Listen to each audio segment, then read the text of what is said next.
Tadi sempat kaget ya, Pak Herman sempat WA katanya kakak malam ini katanya diwakilkan oleh Semul Hebron. Alah Pak, saya belum biasa nih Pak, saya bilang ini bukan zaman masih gadis dulu, udah tua sekarang nih, aku bilang udah nggak bisa. Alah, aku pikir gimana ya.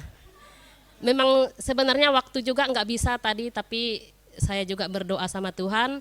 Semoga waktu saya bisa, puji Tuhan waktunya berjalan dengan lancar, tidak macet juga, pulangnya juga dengan lancar, sampai di rumah juga sebelum jam 6. Puji Tuhan saya bisa ada kesempatan malam hari ini, sewaktunya saya ikut Small Group Hebron ini, memang banyak perubahan dalam hidup saya, dalam karakter saya juga banyak perubahan. Terus terang perubahan itu tidaklah seperti instan begitu, perubahan itu bagi kita itu butuh waktu dan butuh proses. Saya juga punya kesaksian, saya punya kesaksian yang luar biasa juga tentang suami saya yang sedang sakit. Dengan bergilirnya waktu, saya mengandalkan Tuhan, mujizat itu terjadi dalam hidup saya, karena saya yakin dan percaya Tuhan itu memang luar biasa. Puji Tuhan, dan suami saya sampai sekarang bisa bekerja karena itu mujizat Tuhan. Rasanya mustahil dan tidak percaya. Kalau ngelihat dari pandangan saya kayaknya mustahil orang ini bisa jalan, mustahil orang ini bisa sembuh. Tapi saya itu terus berdoa, Tuhan, Engkaulah yang melihat hati hamba, Engkaulah yang tahu kehidupan hamba, Engkaulah yang mengubahkan hamba. Adanya saya di Small Group, adanya saya sering beribadah, baca firman, Tuhan pasti melihat. Mungkin lucu juga ya, saya ini berdoa pun dimarah, duduk pun dimarah, baca firman dimarah, tapi semua itu proses. Tuhan itu mau melihat keteguhan hati saya dan mau melihat iman saya. Puji Tuhan, saya tuh setiap kali mau ibadah, saya tuh memang iman saya tuh memang goyah, terus terang jujur. Kadang saya tidak mau ikut Small Group jujur. Tapi yang menguatkan saya itu kuncinya hanya satu itu, yang Tuhan pernah menyembuhkan suami saya itu. Setiap kali saya tidak mau beribadah, saya memang orangnya memang jujur cengeng, tapi orangnya mudah cepat juga. Kalau saya itu cepat ibaratkannya kuat cepat, lemah pun cepat juga. Jadi saya itu berpikir kuncinya itu yang saya pikirkan sekarang, setiap kali saya lemah, oh Tuhan pernah menyembuhkan suami saya, Tuhan pernah hadir dalam hidup saya, Tuhan pernah memulihkan keluarga saya, memulihkan hidup saya. Di situ saya bangkit kembali.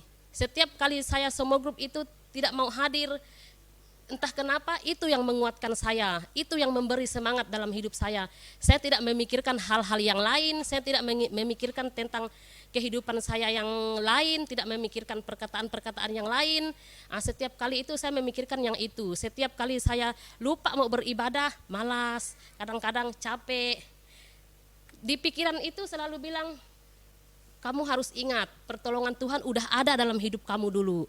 Udah nyata dalam hidup kamu dulu. Semua itu diberikan Tuhan karena Tuhan melihat keteguhan hatimu dan Tuhan melihat imanmu kuat juga katanya. Tapi aku berpikir lagi, ya terkadang mungkin kita manusia itu memang sering goyah gitu kan. Masalah sedikit kita cengeng, apa-apa sedikit kita cengeng. Tapi Tuhan itu selalu memberi kekuatan. Tuhan itu selalu memberikan kekuatan. Sebenarnya kalau dipikir saya udah lemah dalam ibaratkannya beribadah apa segala tuh saya udah lemah.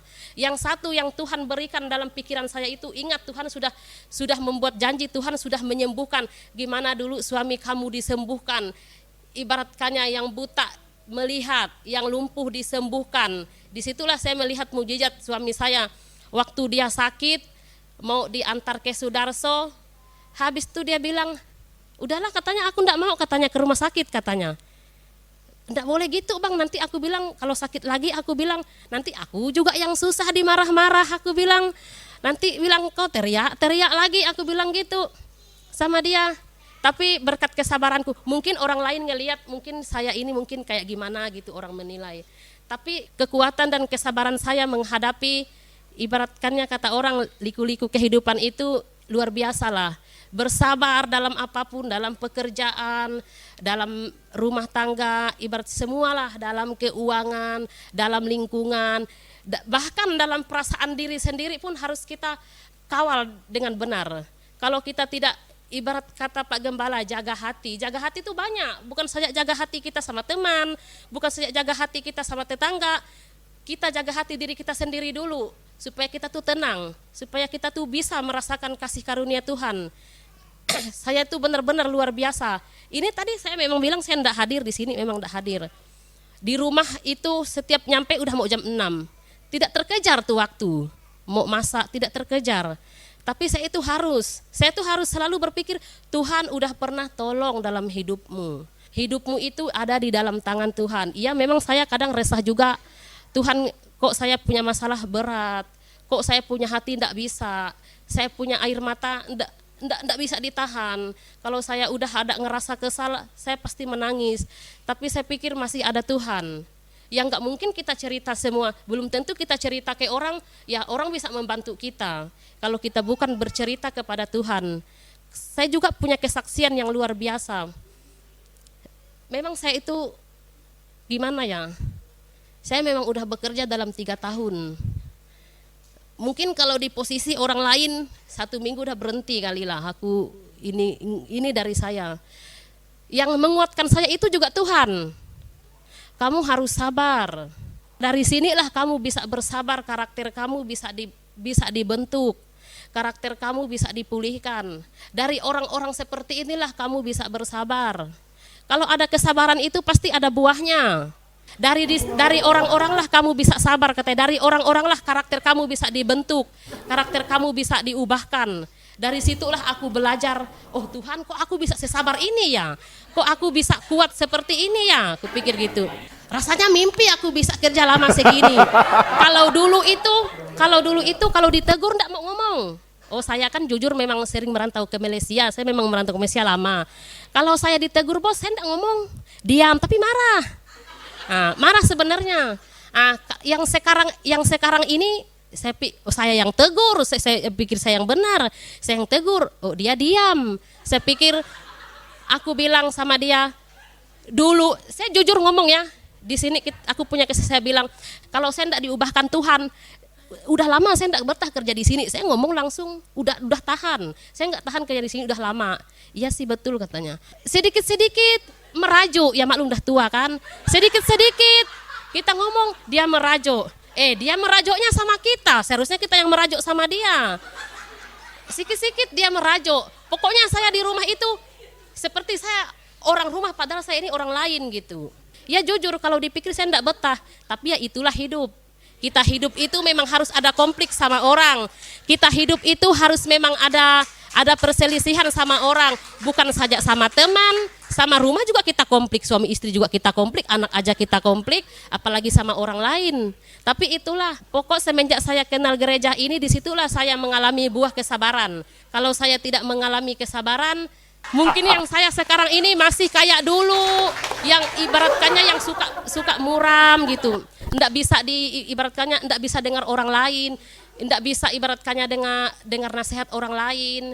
Sekarang puji Tuhan, orang lain yang mau dengar nasihat saya. Malahan kalau saya bercerita tentang firman Tuhan, tentang kebaikan orang di gereja, suka dia dengar saya. Setiap small group itu saya bilang, Pak mungkin saya tidak hadir. Tapi selalu menguatkan. Kuat Kak, semangat Kak, kami bisa tunggu. Tapi puji Tuhan, suami aku dia juga suka menguatkan aku. Kok tidak mesbah doa? Kok kau tidak small group? Itu yang aku lihat dari Tuhan, kebesaran Tuhan luar biasa. Kalau dulu ngapain kau sembahyang? Tidak dapat apa-apa juga. Banyak juga kesusahan dari keluarga kita. Tidak ada perubahan juga. Lebih mending dulu kau tidak ke gereja katanya. Kita nggak pernah kelahi, nggak pernah ada masalah. Saya bilang dia, semakin kita dekat sama Tuhan, semakin diizinkan kita punya masalah-masalah yang tertentu. Tuhan itu mau melihat iman kita tuh seperti apa, kekuatan kita seperti apa. Itulah kesaksian saya malam hari ini. Terima kasih juga untuk small group Hebron bisa mengizinkan saya untuk ada di tempat ini. Terima kasih buat Pak Herman bisa mempercayai hamba untuk bisa sharing di depan. Terima kasih, salam. Luar biasa.